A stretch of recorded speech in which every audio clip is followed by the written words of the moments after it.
Good evening. It's 7 o'clock here in South Orange, New Jersey at the Tibet Center, the Buddhist Meditation and Study Center, located in New York City on Monday night, and here in our parsonage, our home, in South Orange, New Jersey. This is our bi-weekly presentation of the Buddha Dharma. All the prayers we say are on the Tibet Center.org website in the FAQ section. Scroll down to the prayers.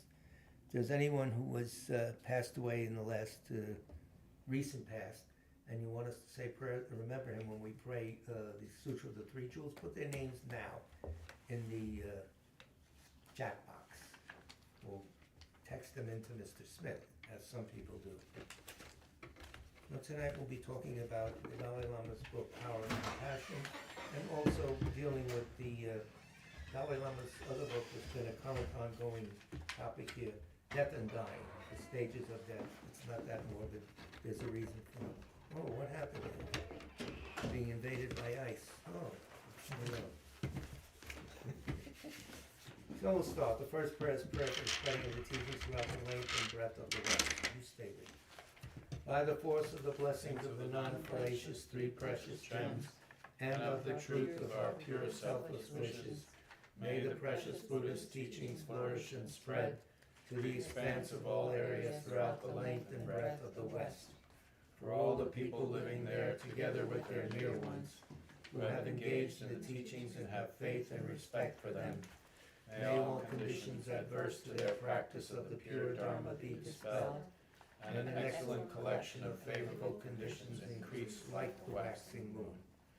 And especially for those who work on methods to accomplish the flourishing and spreading of the victorious one's teachings, which are the source of benefit and happiness, may they never be oppressed by masses of interference and adverse conditions, and may this spontaneously happen just as we have hoped and wished. The Heart Sutra. Thus have I heard once. The Blessed One was dwelling in the royal domain of the Vulture Peak Mountain, together with a big gathering of great monks and great bodhisattvas. At that time, the Blessed One entered the Samadhi, which examines the dharmas, called profound illumination. And at the same time, noble Avalokiteshvara, the Bodhisattva, Mahasattva, looking at the profound practice of transcendent knowledge, saw the five skandhas and their natural emptiness. Then, through the inspiration of the Buddha, Venerable Shariputra said to Avalokiteshvara, how should those noble ones learn who wish to follow profound practice of transcendent knowledge?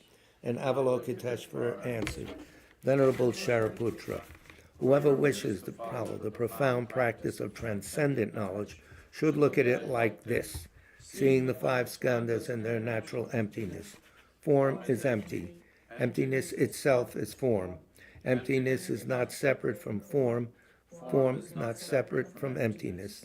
In the same way, feeling, discriminating awareness, compositional factors, and consciousness are empty. Thus all the dharmas are empty and have no characteristics. They are unborn and unceasing. They are not impure or pure. They neither decrease nor increase. Therefore, since there is emptiness, there is no form, no feeling, no discriminating awareness, no compositional factors, no consciousness, no eye, no ear, no nose, no tongue, no body, no mind, no appearance, no sound, no smell, no taste, no sensation, no objects of mind, no quality of sight, no quality of hearing, no quality of smelling, no quality of tasting, no quality of sensing, no quality of thought, no quality of mind consciousness. There are no nidanas from ignorance to old age and death, nor their wearing out. There is no suffering, no cause of suffering, no ending of suffering, and no path, no wisdom, no attainment, no non-attainment. Therefore, since there is no attainment, the bodhisattvas abide by means of transcendent knowledge.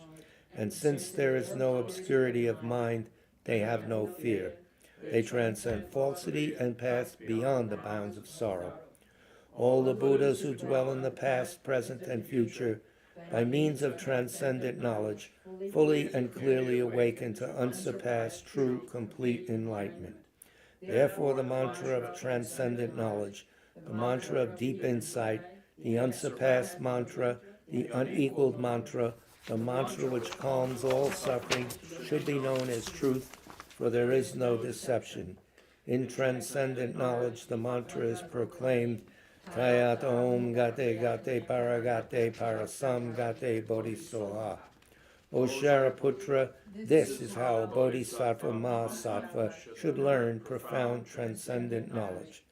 Then the Blessed One arose from that samadhi and praised the Bodhisattva Mahasattva Avalokiteshvara, saying, Good, good, O son of noble family, profound, transcendent knowledge should be practiced just as you have taught, and the Tathagatas will rejoice.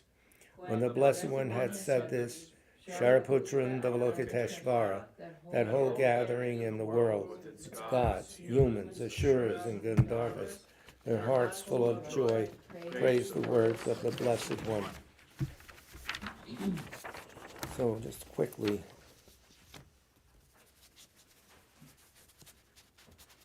there's a few lines here that are very important.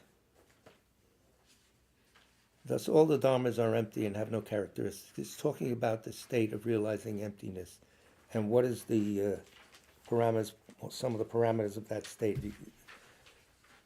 Emptiness and form is the same. Form is not separate from emptiness. Emptiness is not separate from. In the same feeling, discriminating, all those things are empty.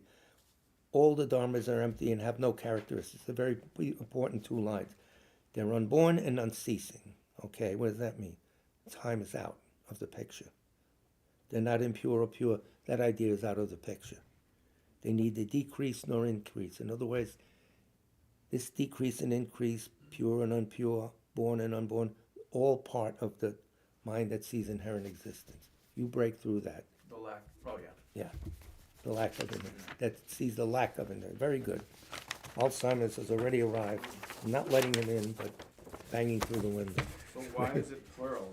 All the dharmas are Things, dharmas, the way, I don't think they mean dharmas as the different, the dharma of the Muslims. I think they mean the things, how things work, all the systems of things that work. Could it be that also the emptiness of this table, the emptiness of the statue, Right. the emptiness Of those everything. all dharmas? Each Dharmas, of they them- don't call them dharmas. I don't think they're individual things because we point them out as individual. Yeah.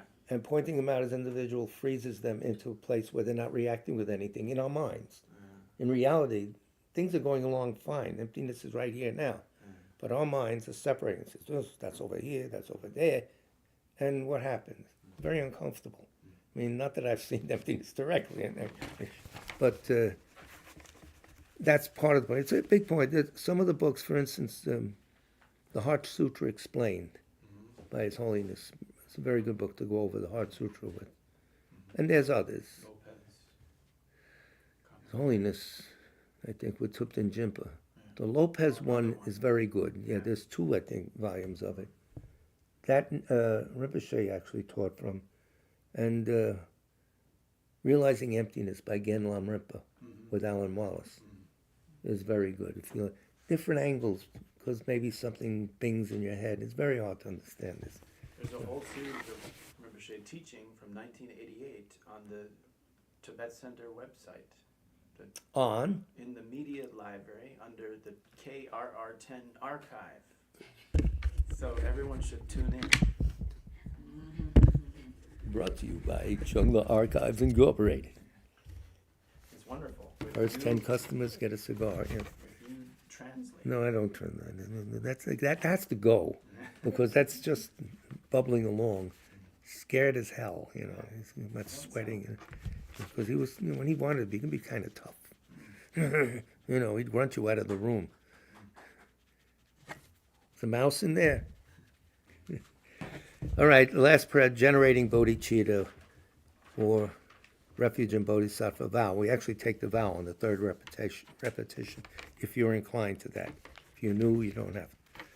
We say these verses 3 times. With the wish to free all beings, I shall always go for a refuge to the Buddha, Dharma, and Sangha until I reach full enlightenment. Inspired by wisdom and compassion, today in the Buddha's presence, I generate the mind intent on full awakening for the benefit of all sentient beings. As long as space endures, as long as sentient beings remain, until then may I too remain to dispel the miseries of the world. With the wish to free all beings, I shall always go for refuge to the Buddha, Dharma, and Sangha until I reach full enlightenment.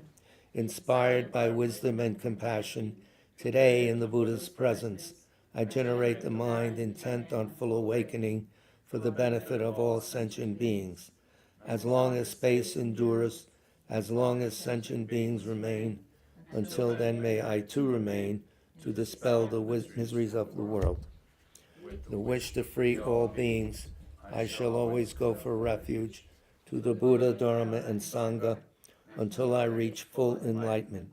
Inspired by wisdom and compassion, today in the Buddha's presence, I generate the mind intent on full awakening for the benefit of all sentient beings.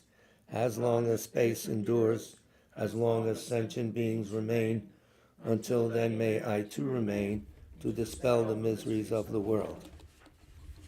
Mark, how should those noble ones access this archive? Well, you go to the menu if you're on a mobile. What website do we go to, Mark? thetibetcenter.org. Ooh. Yes. But it's a sub-menu of the media. Right, Darren? Sorry, say it again? This is very important, by the way. We're not joking around. The whole Tibet Center archive is now being digitized. Very informational, to say the least. Rinpoche's archive within the website is a sub-menu of the media menu, right? Yes. Yeah. So you go to the media. Media is the main heading, No, and then actually, no, it's, now it's, hold on. Let's clarify this. It's very important because all of the rich Yeah, teachings it's, we have, Lectures, under lectures and media. lectures and media on the Tibet Center org. So do some digging. Otherwise, give us a call, give me a call, whatever, and we'll talk. Because it's a rich thing that Mark and Darren worked very hard for a couple of years to find old cassette tapes, get them digitized, etc. We even got a grant to do it. So it's a blessing for the world. So before we start, as our custom, we'll do one round of Om Mani Padme Hum, the mantra of the personification of great compassion, Avalokiteshvara.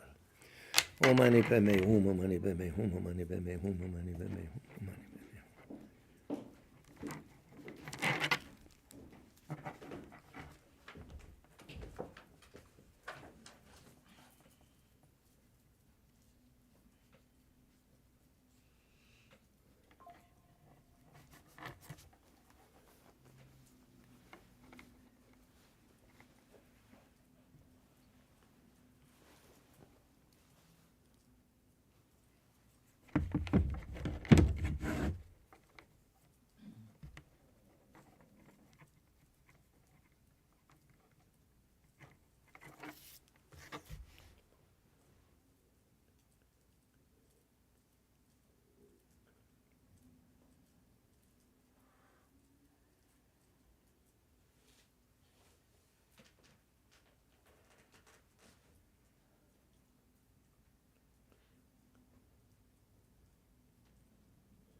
Om Mani Padme Hum.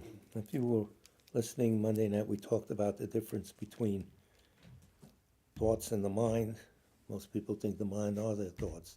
Yes and no. Waves are part of the ocean, not separate, but not the whole thing. These thoughts that come around, you have to separate them from basic awareness.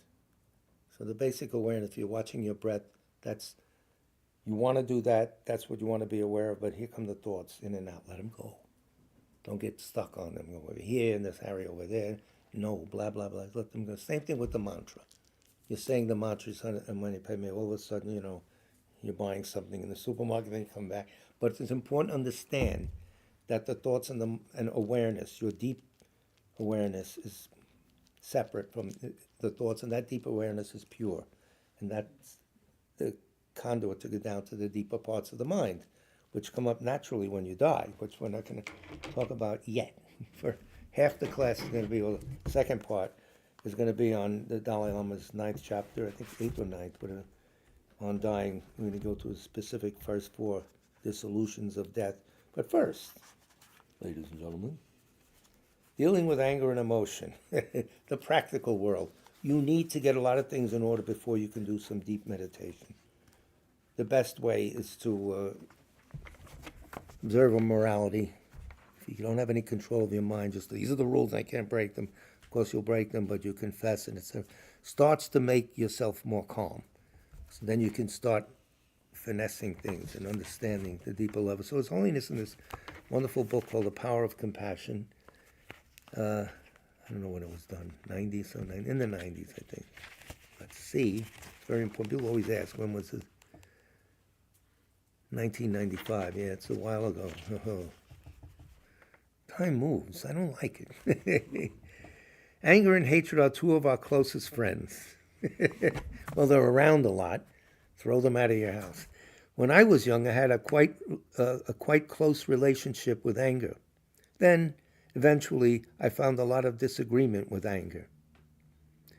By using common sense and with the help of compassion and wisdom, I now have a more powerful argument with which to defeat anger. This is like the secular ethics series. I'm not talking about specific religion or anything. Everyone, religion or no religion, can benefit from this advice.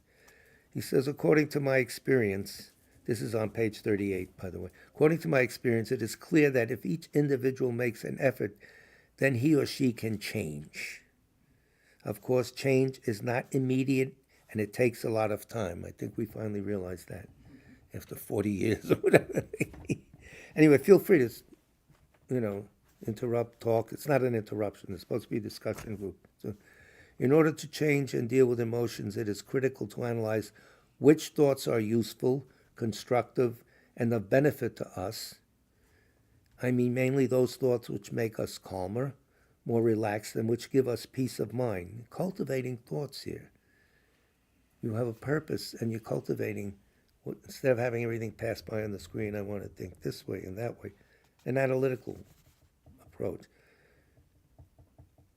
Those thoughts that make us more relaxed and give us peace of mind versus those thoughts which create uneasiness, fear, and frustration. Hello? I know them. This analysis is similar to one on which we might use for external things such as plants. Some plants, flowers, and fruit are good for us, so we use them and we grow them. Those plants which are poisonous or harmful to us, we learn to recognize and even sometimes to destroy. Poison ivy or whatever. There is a similarity with the inner world. I like the way you always use the term inner world because it's another world. In fact, the inner world makes the outer world what it is in many ways, even on the perception level. So, it is too simplistic to speak about the body and the mind because within the body and mind there are billions of different particles. Similarly, there are many different thoughts and a variety of states of mind. So thinking within one thing it's constantly moving is everything. It is wise to take a close look into the world of your mind. The world of your mind. How's the world of your mind lately? Good? Oh, I'm glad. And to make the distinction between beneficial and harmful states of mind. All right. How do you know it's beneficial or harmful? You don't feel good thinking of these thoughts all the time, and they're hanging over you, and they're only thoughts. You don't know exactly what's going to occur in reality. Most of the times, these are projections that you're afraid of. It's going to happen. Yeah, so what? Don't overload, your mind with giving too much meaning to these things that were in the beginning just what ifs. What if this? What if that? What if this? And what if is a pain in the neck? Once you can recognize the value of good states of mind, you can increase or foster them, and only you can do that. He can't. I can't. I have enough trouble with my own. But seriously, no one can. You have to do the work yourself. You can't expect Buddha to come down and tell you. He gave you the instructions. That's it. That's all he or she can do, whatever the Buddha's gender is. Depends on us. The Buddha's gender. Buddha taught the principles of Four Noble Truths, and these form the foundation of the Buddha Dharma. Sometimes dharmas mean in Sanskrit the way things work, the systems of things. Sometimes here, with a capital D in English, it's the Buddha's word. The third noble truth is cessation. According to Nagarjuna, in this context, cessation means the state of mind or mental quality which, through practice and effort, ceases all negative emotions. Practice and effort. What does Holy always say? Even in the Madison, New Jersey, Madison, Wisconsin film, must make effort. Must make effort. Sometimes he does this. Oh, I like that. Linda, have you seen that movie? Which one? The movie they made of Kala Chakra visit in '81. Just talking Dalai about Lama's it, gift, yeah. yeah. Dalai Lama's gift. It's beautiful. Well, do you have it? I, Mark will send it to you, or I'll send it to Yeah. you. Yeah. You were there, I remember yeah, you we were done on it. the guards. Kathy and I were the first females. You and Kathy have a picture sitting and standing around. So anyway, how young he was. All of us. No, I was already old. I was born old. I was issued. Practice and effort. Nagarjuna defines true cessation as a state in which the individual has reached a perfected state of mind, which is free from the effects of various afflictive and negative emotions and thoughts. You bring it about. Nothing's going to come down from the sky and all these magical religious things that people say, oh yes, just think and they'll take care of it. No, in this presentation of religion, you have to make the effort. You're in charge. Because you're the only one in your mind. I mean, maybe some people think there's a lot of people in there, but that's it. Hey. Such a state of true cessation is, according to Buddhism, a genuine dharma. There's the word again with a capital D. And therefore is the refuge that all practicing Buddhists seek. There's your refuge, not the external Buddha, but the perfections that you're bringing about in yourself. Buddha becomes an object of refuge worthy of respect because Buddha has realized that state. That's why he did it. He showed us the best teaching is by example. He went through the whole ritual, doing this, doing that in a sequential fashion. Therefore, one's reverence to the Buddha and the reason one seeks refuge in the Buddha is not because Buddha was from the beginning a special person, but because Buddha realized the state of true cessation. Similarly, or as Chungla would say, similar like that, the spiritual community or Sangha is taken as an object of refuge because the members of the spiritual community are individuals who are either already on or embarking on the path leading to the state of cessation. Sangha has a series of meanings to it. The real Sangha is those that saw emptiness directly. The noble ones or something, or the Mahayana or lesser path. What we are is the aspirational Sangha. Still, it's helpful. Everybody who has the same idea, life is killing me, there must be a way out. And we come together and try and help each other. And that's very, very important, especially at this stage of our development. Not yogis, we need help. So that's good. And that's why we have the Tibet Center and the Tibet Center archives, as Maestro Buccieri has pointed out. We find that the true state of cessation can be understood only in terms of a state of mind which is free from or which has been purified of, better word, negative emotions and thoughts due to the application of antidotes. Like a stain, you get rid of it with, use Clorox on that or something, the right antidote, and counter forces. He's presenting things in terms of the kinetic nature of reality. Forces going this way, you counter with forces that way. True cessation is a state of mind, and the factors that lead to this are also functions of the mind. You can go on for years with that mind and mental events. We will stay away from that tonight. Also, the basis on which the purification takes place is the mental continuum. So, what do you think mental continuum means? What meaning do you take from it? Continuity of mental events or continuity of awareness? Yeah, stream, and it's constantly changing, right? Because the mind of the minute before is not the same mind as now. Yeah, but it's constantly moving. That's, you have to understand. So don't get hung up. You get hung up, and all of a sudden, depression knocks on the door, refuses to leave. You have to work against that, all because you give too much weight to thoughts. And the thoughts you have are created by a mind that doesn't see reality. A double barrel. Not on. So, therefore, an understanding of the nature of mind is crucial for Buddhist practice. By saying this, I do not mean that everything which exists is simply a reflection or projection of the mind, and that apart from the mind, nothing exists. He's not going to that extreme. There is a school of Buddhism presented that way for the purpose of cultivating the mind, conditioning it to go on to the next step. So, therefore, an understanding. Okay.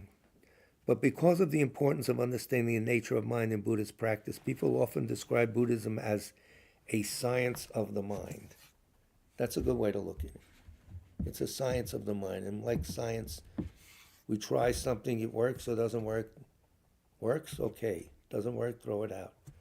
Like that. And this we do by ourselves, not because Rinpoche said or everybody else did. At your own pace, as best as you could, that's all. This can't not help us. It's only helpful. Now, in Buddhist literature, a negative emotion or thought is defined as a state which causes disturbance within one's mind. That's what makes it negative. Something that disturbs your mind. That's negative. We can go on about disturbing the mind, what that means, but let's leave it like that for the time being. These afflictive emotions and thoughts are factors that create unhappiness and turmoil within us. Oh. So, like your mother said, don't play with that kid. He's no good. These thoughts, don't entertain them if they're not making you happy.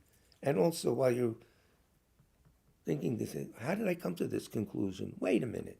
If you studied logic and debate, you debate with yourself and say, no, that's totally wrong. And I'm upset because my projection's not happening, and my projection is unrealistic. What am I doing? I don't know. I don't know what I'm doing. So that's it, Motion in general is not necessarily something negative. At a scientific conference which I attended along with many psychologists and neuroscientists, it was concluded that even Buddhists have emotion. Even Buddhas rather have emotion, not Buddhists. Buddhas have emotion. According to the definition of emotion found in various scientific disciplines. So, karuna, infinite compassion or kindness, can be described as a kind of emotion. So, even Buddhas have emotion. Notice how they take care to define each word. And so they don't, the broad brush, emotion, is bad. No, good emotion. Bad emotion. You wish your friend something nice. You share their happiness. It's emotional, but it's good.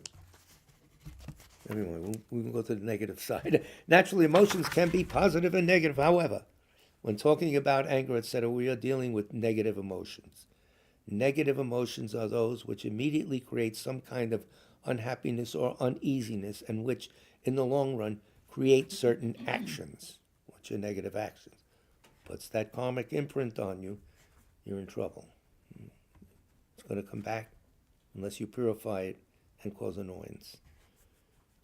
These actions ultimately lead to harm to others, and this brings pain and suffering to oneself. This is what we mean by negative emotions. I'll check the clock. We've got a few more minutes. One negative emotion is anger. Perhaps there are two types of anger. Write this down? No. Two types. One type of anger could be transformed into a positive emotion. For instance, if one has a sincere, compassionate motivation and concern for someone, and that person does not heed one's warning about his or her actions, then there is no other alternative except the use of some kind of force to stop that person's misdeeds. It could be light, like a parent smacking a kid in the butt because he went out in the street and all this. Well, it could be even more serious, What did Christ do? He went in the temple and threw all the gamblers out or something, or the money changers, a violent thing. But something like that, it's not... and you hear all kinds of things. This Lama did that to someone else. We won't talk about it. In Tantrayana practice, there are meditative techniques which enable the transformation of the energy of anger. What does he mean by that? What does anger have? Force, would you say? Does it have concentration? At one point it is whatever. What's wrong with it? Violence or some of the... And you don't know reality. So if you could extract the false view of reality that you have out of that picture and then bring up the energy and focus of anger along with the correct view, you gotta be advanced spiritually. We can't do that. But that's what they're talking about. So there's energy there, misdirected, energy and focus. So you use that, bring it up, and then direct it to the right place. Same with other sensual things that they operate with, creating a bliss consciousness this way or that. Nice flowers, nice smell, and the rest is up to you to think about. I forgot. It's too old. For example, one has, you do that, blah, blah, blah, blah. This is the reason, by the way, behind wrathful deities, why they come out of their apartments, several arms dripping blood, this and that. They're on your side. They're on the side of the good, but sometimes some people need a forceful presentation. So the Buddhists transform themselves. And I'm sure we say, you don't know who's a Buddha walking around. Might wear a business suit. I doubt it. But, but you never know. So we have to be careful. A lot of, even the older religions say that sometimes these divine beings show up in ordinary form. But I wouldn't bet on who's this and who's that. Not yet. Maybe never, I don't know. So on the basis of compassionate motivation, anger may in some cases be useful because it gives us extra energy, enables us to act swiftly. It's got those components there, the focus, the energy. However, anger usually leads to hatred, and hatred is always negative. Hatred, anger, two different things. And sometimes Nikki uses the word wrath, because people hear anger, they think something so there's wrath and there's anger. So hatred harbors ill will. I usually advise anger on two levels, on the basic human level and on the Buddhist level. From the human level, without any reference to a religious tradition or ideology, we can look at the sources of our happiness, good health, material facilities, and good companions. Now, from the standpoint of health, negative emotions such as hatred are very bad. This is documented. Since people generally try to take care of their health, one technique people can use is their mental attitude, a big factor. You know about these things. Your mental state should always remain calm, even if some anxiety occurs. It is bound to in life, of course. You should always be calm, like a wave which rises from the water and dissolves back into the water. Out of the mental, into your awareness, out of your I'm getting seasick already. These disturbances are very short. We hope. Sometimes they never go away. It seems like. But so they should not affect your basic mental attitude. He's wonderful for this. He brings confidence. Though you cannot eliminate all negative emotions, if your basic mental attitude is healthy and calm, it will not be much affected. If you remain calm, your blood pressure and so on remains more normal, and as a result, your health will improve. While I cannot say scientifically why this is so, I believe that my own physical condition, next page, is improving as I get older. Now, this is a while ago, 30 years ago, actually. But he's still around, and he's 90 now. I've had the same medicine, the same doctor, the same food, so it must be due to my mental state. Some people say to me, you must have some kind of special Tibetan medicine, but I don't. We'll leave it at that. Special Tibetan medicine. He's, of all the teachers, really practices what he preaches. I mean, he puts it, he's always cheerful, with all on his mind, all of Tibet and all the sufferings he had. I don't know how he does it. I get mad when the train doesn't come. We're doing this book called Mind of Clear Light, Advice on Dying and Living a Better Life. His Holiness Dalai Lama, translated by Jeffrey Hopkins. This also has been around a while. And I always repeat the same thing, the dedication of the book, the little quote that starts it off. Everyone dies, but no one is dead. Carry that in your wallet. In case of death. 2003. So we went through last Monday night, 2 nights ago, the order of disillusion, and then the order reverses. So whatever was last is first. So as you die, you go through the 8 steps before you're in clear light and out. Mirage, smoke, fireflies, flame of a lamp. These are internal. These are signs you'll see, and there'll be a lot of the results of those mental states are visible to the outsiders. You cross to vivid white, vivid orange, black near attainment, clear light. That's only observable internally. The people around you think you're already dead because you stop breathing after the 4th. So get him out of here, Harry. You know, not yet, not yet. Or a yogi can come and release the consciousness. Kemptel Rinpoche did that for my mother-in-law. So she was on intubation and kept. He said the consciousness is confused. So he went in the room with Maria. I stayed out nicely, mind my business, and then that was it. You know, the nurse walked in and said, "It's very bright in here." I heard it outside. I didn't say a word. I was just confused and tired. It's 96 after the Kalachakra we had. So here he is. He will now comment on the first 4 phases of the forward order, another forward towards death. Okay? Because all these repeat. They come back as you're being brought back into an embodied life or whatever, wherever that you wind up. These signs reappear. So this tells us something. What's happening? The mind's getting down to a pure level by the process of death. That's why they make a lot of noise about it. And all your sadhanas are describing this process in a symbolic language way. You have to have commentary because they hide things.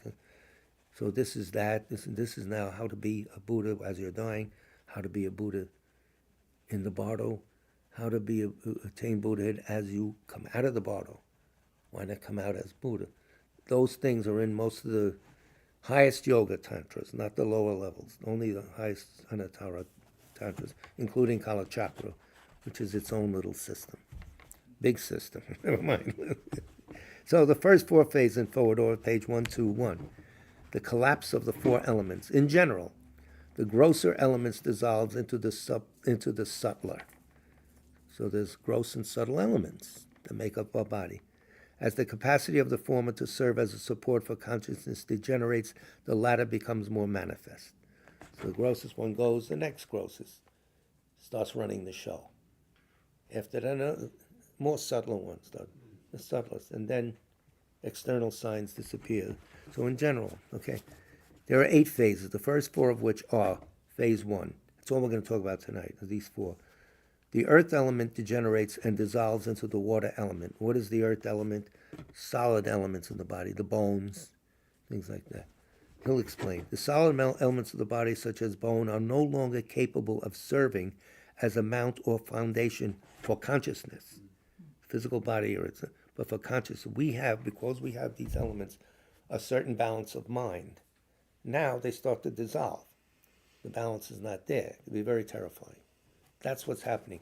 Now we hear this and we have to practice thinking about this so we don't freak out when we're dying and enjoy the ride. Tickets, please. Yeah. The solid aspects of the body, bone, no longer capable of serving. Okay, we got that.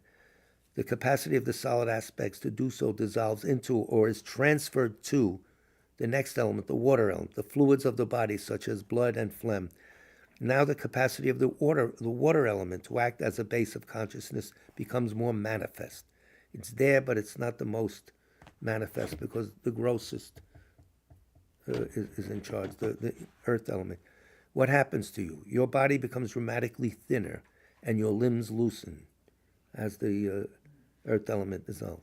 You lose physical strength. The vitality and luster of the body radically diminishes, leaving it worn out. Your sight becomes dark and unclear. You can no longer open and close your eyes. You may have a sense of sinking into the earth or under mud, and you may even call out, "Hold me up," or attempt to struggle upward. But it is important not to fight. You don't want this to be happening, no. Roll with it. Not to fight. Remain calm within a virtuous attitude. What you see in your mind looks like a mirage. This, that is solid. That's what's going on here. That's natural. That's what's happening. No big deal. How do you remain calm within a virtuous attitude? You practice during this life so it comes up naturally. That's all. Maybe not all the time, but negative things are less powerful to us. And we realize the value of a virtuous mind with instructions like this. Now you see a mirage. Now the next thing. Who's in charge now? The water element. I use the word in charge. That's the main ruling party, we could say. I don't know. Predominant. Very good. Better. The capacity of the water element degenerates and dissolves into the fire element. The warmth that maintains the body, that's the fire element. And remember in the White Tara Sadhana, which we do many Saturdays in a row for many years, not in a row, but we've done it, all those elements are described. It's very helpful. The fire element's capacity to serve as a basis for consciousness is enhanced. The water is declining, fire is becoming more dominant. You no longer experience feelings of pleasure and pain or even neutral feelings associated with the senses and the mental consciousness, both. So all this pleasant, unpleasant, all this goes away. We make a big deal of it now. It's going away. Mind's getting purer, but we're freaking out because we want the old mind back that was comfortable rut. We thought it was a groove, but it was really a rut. Yes, Mark. Grasping at it. Yes. We don't like it. Sorry.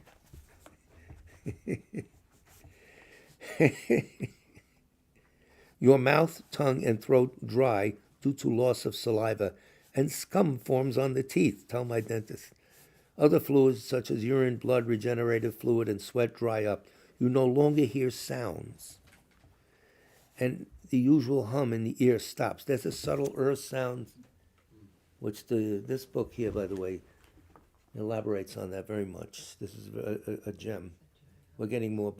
Darren, don't forget we have to order Death Intermediate State and Rebirth. Yes. Put in a call to your bookseller now. What you see in your mind looks like puffs of smoke. Mirage, smoke, firefly, or thin smokes throughout a room, or smoke billowing from a chimney. Again, these things, I don't know, from the old days where there was a lot of fire and smoke around that, but you get the idea of what might happen. Again, you're told this so you don't freak out. You maintain your cool, and you'll stick with the program. Phase 3 is like getting orders for battle. This and this. Maintain your calm. Remember this.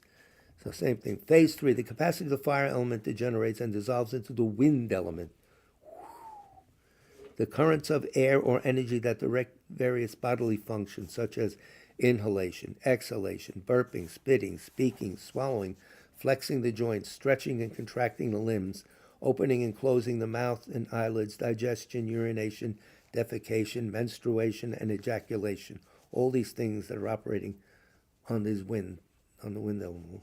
The warmth of the body diminishes, resulting in an inability to digest food. If you have conducted your life predominantly without virtue, the bodily warmth initially gathers downward from the top of the head to the heart. The head's getting cold. Bad sign. The upper body becoming cold. first.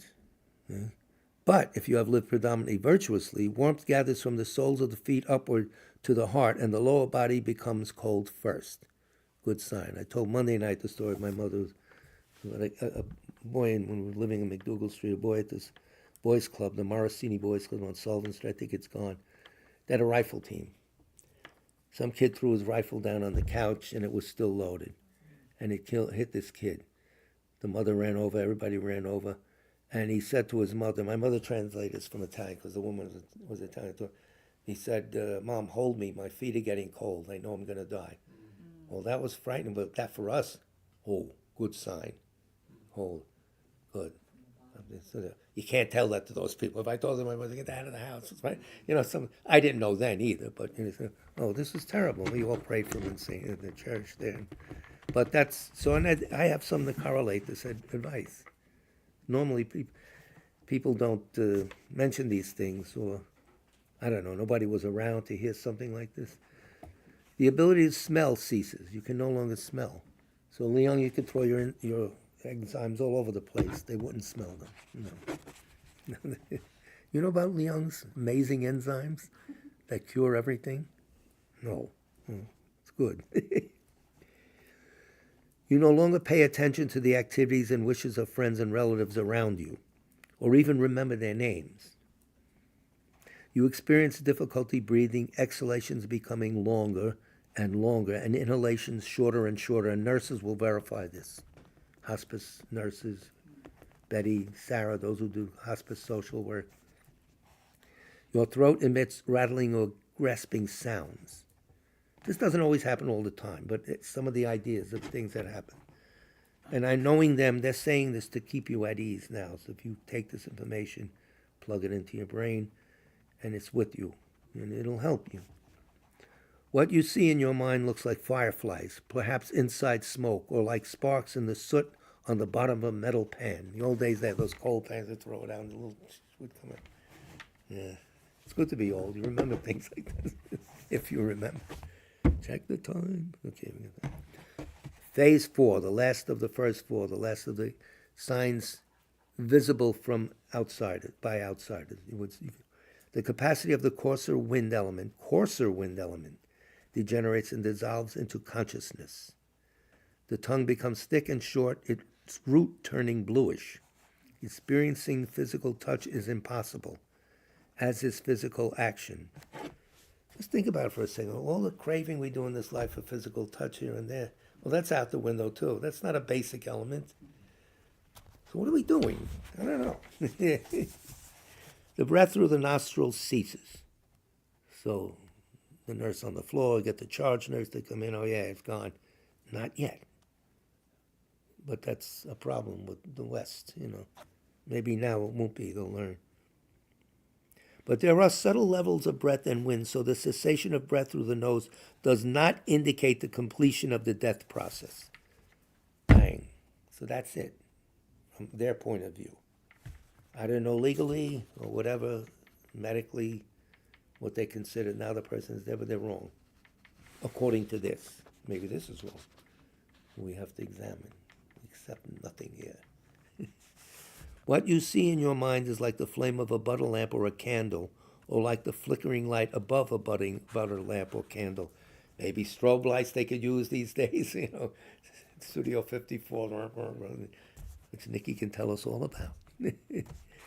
At first, the light flickers as if the butter or wax were almost consumed. Then, when the winds on which mental conceptions ride begin to collapse, the flame's appearance becomes steady.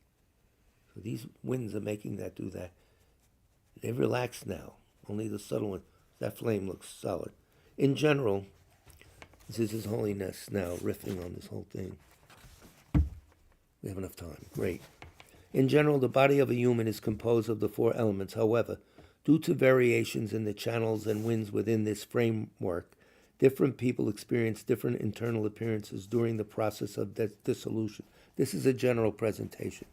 So if you could check, like the Kagyu presentation, the Nyingma presentation, they say the same things, but they emphasize a little of this or a little of that, depending on the composition of the body. Of course, a very sick person, the person hit in an accident, much, much different. You would see the signs go like that in sudden death. His Holiness is sudden. So different people's different internal appearances during the process of dissolution. This is why there are small variations in the explanation of this process in specific tantras spoken by the Buddha, such as Guhya Samaja. That's the main system being explained in this book, the Guhya Samaja presentation. Also Chakra Samvara and Kala Chakra, as well as in certain tantras of the old translation order of the Nyingma, order of Tibetan Buddhism called the Nyingma. So they have. The presentations are different because different tantric presentations are for the different students. The composition is such, they'll present this deity doing that or this. That's why. It's like all of Buddha's teachings would say it's specific to the person and the occasion. That's why there's contradiction sometimes. There's a mind-only school, but then they say, no, it's not. There was a reason for that. That's all. There's a reason for certain deities, peaceful or wrathful, doing this or that, different activities. And of course, the subtle aspects of Tantra you only get from a one-on-one relationship with the guru. So, or a very good education too, that the monks go through, and then there's a relation there. So I'm not trained in that at all. I don't have that education, but there are people around you can go to. And you really have to, devotion's a big deal then.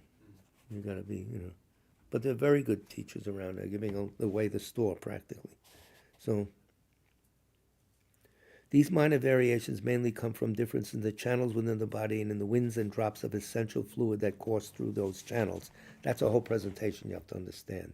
What wind does what, where does it stay, what drops do this or do that. For instance, why is there radiant white then radiant red in the last four? Because in the last four dissolutions, the white from the male is descending.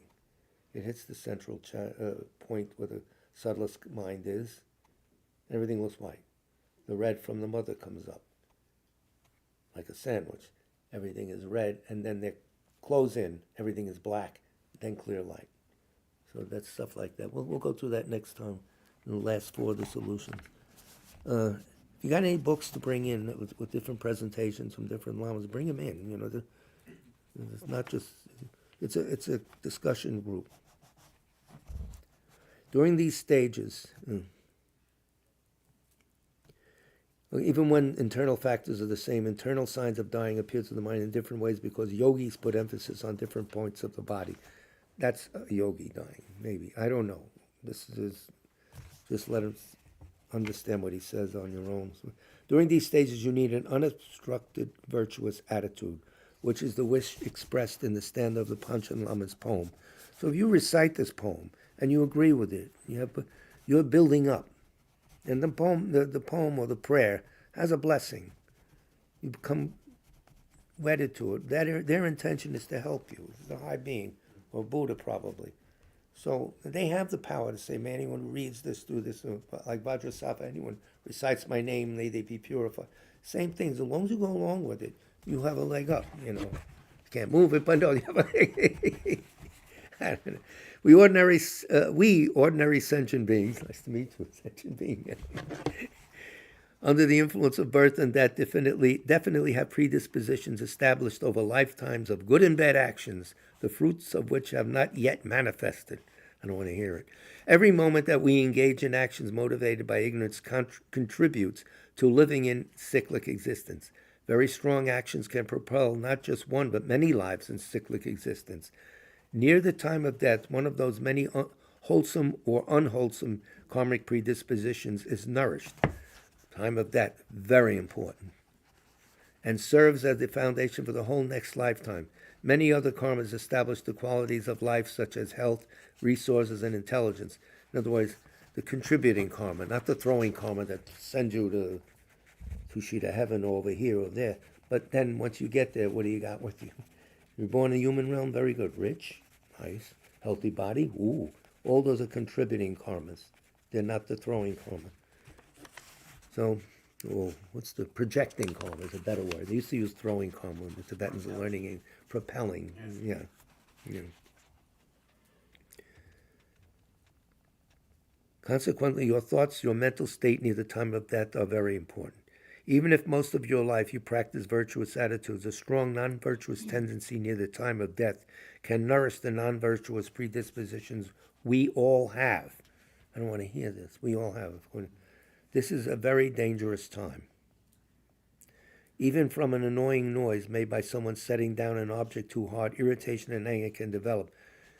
Conversely, a person not usually accustomed to much virtue can generate a strong virtuous mind near death, activating karmic predispositions for virtue and resulting in a good rebirth. Therefore, you must take great care near the time of death and generate as much as possible whatever type of virtuous attitude you are capable of manifesting. What is Chungla's advice? The tantras are very good. If you're good, they'll work. If you can do this, you're a real yogi. But think compassion. It never fails. Always think, where can I go to be of benefit to others? That never fails. So that was his quick advice every time he taught. Maybe we could find it on the archives. It is very important for those attending the dying to know that the dying person's mind is in a delicate state. They should be careful not to make disturbances, speaking loudly, crying, and roughly handling articles, and instead create a peaceful environment. Remember Robina giving this, and the person is still cognizant sometimes. She was there, someone was dying, they thought he was gone because stopped reading. Oh, the old bastard, this, who's getting his money and all that. And he's hearing all this. She founded a hospice for a while. I don't know if it's still ongoing. But it was very funny. Summary advice, page 120. So here's His Holiness's advice, 3 points he makes. 1, so that you will not be surprised by the dying process when it starts, learn the stages of dissolution of the 4 elements and their accompanying external signs as given above, and the internal signs described in the following stanzas. Next time, tune in for the... 2nd, take care near the time of death so that good predispositions are nourished and activated by virtuous attitudes. Bring up a good mind. Compassion never fails. Remember that. Maybe go to a place where I can be useful. I don't know. I don't know all these various realms.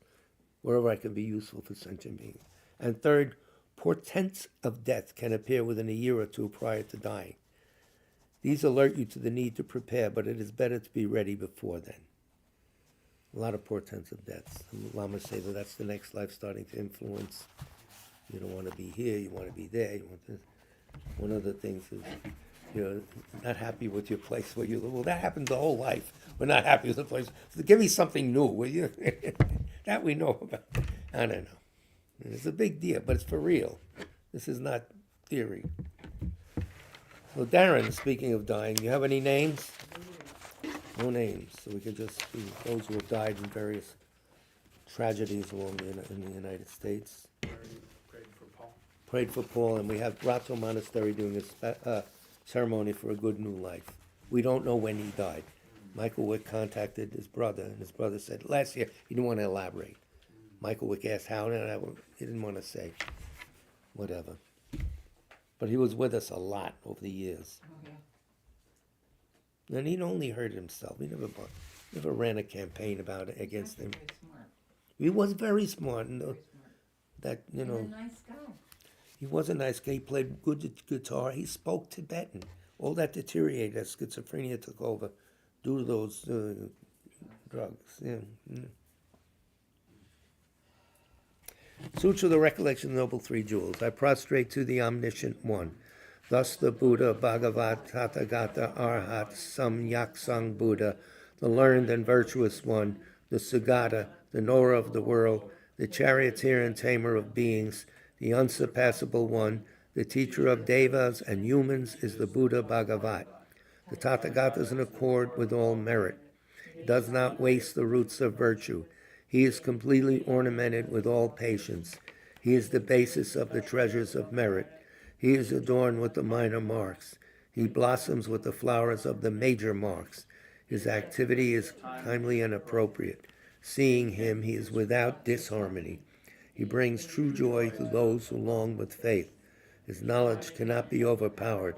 His strengths cannot be challenged. He is the teacher of all sentient beings. He is the father of bodhisattvas. He is the king of noble ones.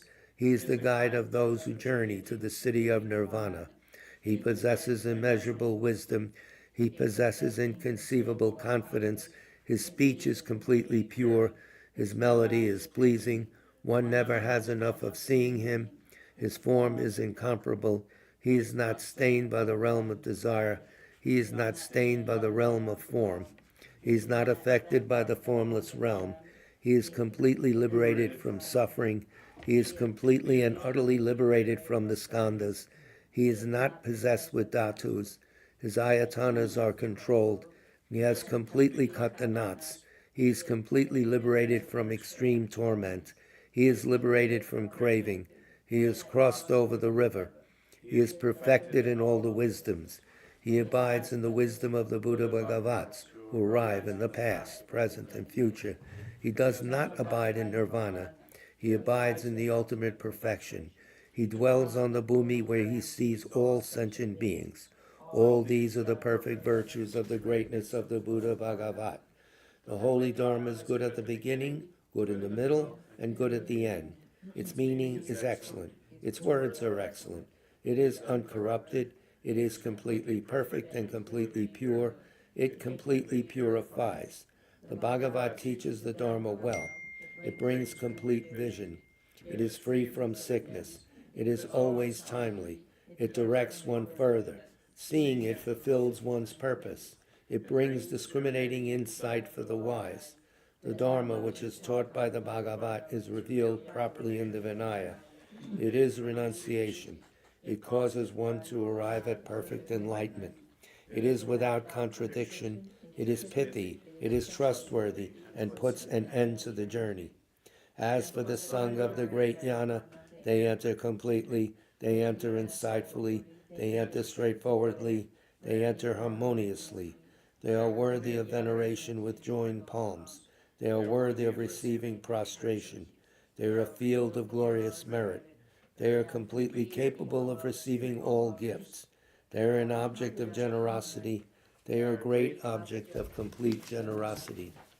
The protector who possesses great kindness, the omniscient teacher, the basis of ocean of merit and virtue, I prostrate to the Tathagata, pure, the cause of freedom from passion, virtuous, liberating from the lower realms.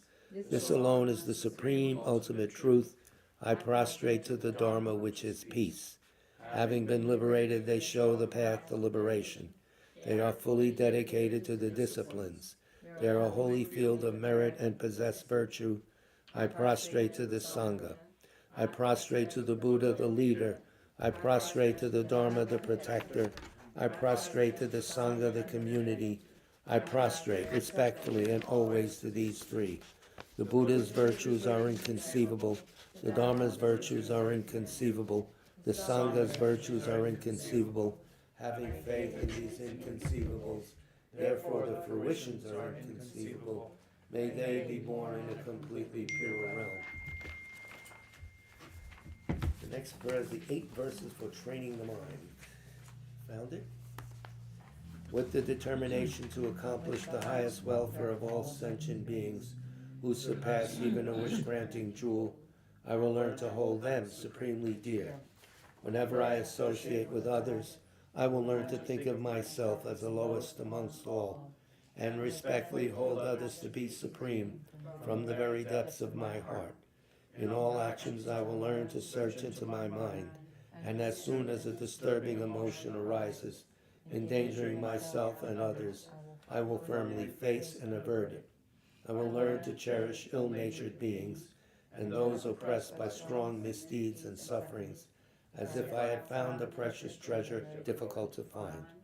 When others out of jealousy treat me badly, with abuse, slander, and so on, I will learn to take all loss and offer the victory to them. When the one whom I had benefited with great hope unreasonably hurts me very badly, I will learn to view that person as an excellent spiritual guide. In short, I will learn to offer to everyone without exception all help and happiness directly and indirectly, and respectfully take upon myself all harm and suffering of my mothers. I will learn to keep all these practices undefiled by the stains of the 8 worldly concerns, and by understanding all phenomena as like illusions, be released from the bondage of attachment. Next is a prayer for a swift return to Rato Chungla Rinpoche. This picture is right here, written by His Holiness Dalai Lama. Exalted wisdom of all victors gathered in a drop, sole refuge manifest in the form of the one wearing saffron robes, Guru Lozang, Tubuang, Dorje Chang, please bear witness here today that our prayers may be fulfilled. We beseech the great torch of doctrine, accomplishing from long ago the vast waves of aspirational prayers, Lord of speech of the Victor Losang's teachings, spreading them to the ends of the earth by means of explanation and practice. O holding the commitment, I will invite all beings to be my guests in unsurpassed great awakening. Yet you have withdrawn the activities of the form body that serves the welfare of others. Is that worthy of the supreme among beings, the bodhisattvas? Though impossible for you till cyclic existence's end to abandon your commitment to liberate all beings, we beseech the new son of Nirmanakaya to swiftly return from the realm of Dharmakaya, brought forth by bodhicitta drawn by 7 steeds. Having reached the far limits of scholarship, religious life, and goodness, please come swiftly as an unrivaled supreme emanation, full holder of the sage's teachings and wish-fulfilling jewel, return as the glory of Losang Tempe, magnificent truth of the 3 precious jewels, Mahakala, Karmayama, and Sri Mata Devi, and the ocean of Dharma's protectors. May you spontaneously fulfill our wish, the swift blossoming of the reincarnation's moon-like face. Fresh moon. This concludes tonight's program. The next Dharma talk there'll be no Tara this Saturday, this weekend. It's an alternate weekend. The next Dharma presentation will be Monday night at 7 o'clock at 151 West 30th Street, 3rd floor. And the following Wednesday, the next Dharma talk will be right here again in the parsonage in South Orange. Check our website, and again, check our website, Mark, for the archives of wonderful conglomeration or collection of teaching. Labeled KRR10. It's labeled KRR10. Yes. Chungla Rato Rinpoche, the 10th release. Yes, that's the word. Construction still, Really? I saw it today. What? but I mean, it's ongoing. It's more things are being put. More there things are all being the put on. The hard work of Mark, Darren, a few others has to be rewarded by your attention. That's their motivation. They wanted to help people. Please make it happen. Your people, I'm people. Anyway, it's a wonderful treasure. It's amazing. So, Rinpoche is the one. yeah, what his teachings. Yeah. So now we made them available. Free of charge, of course. Some in Chinese, right? French. Sicilian? Not yet. What's taking so long? Hey. Anyway, thank you very much for your patient attention. Ooh. Thank you, Mr. Elsa. Big love to all of you.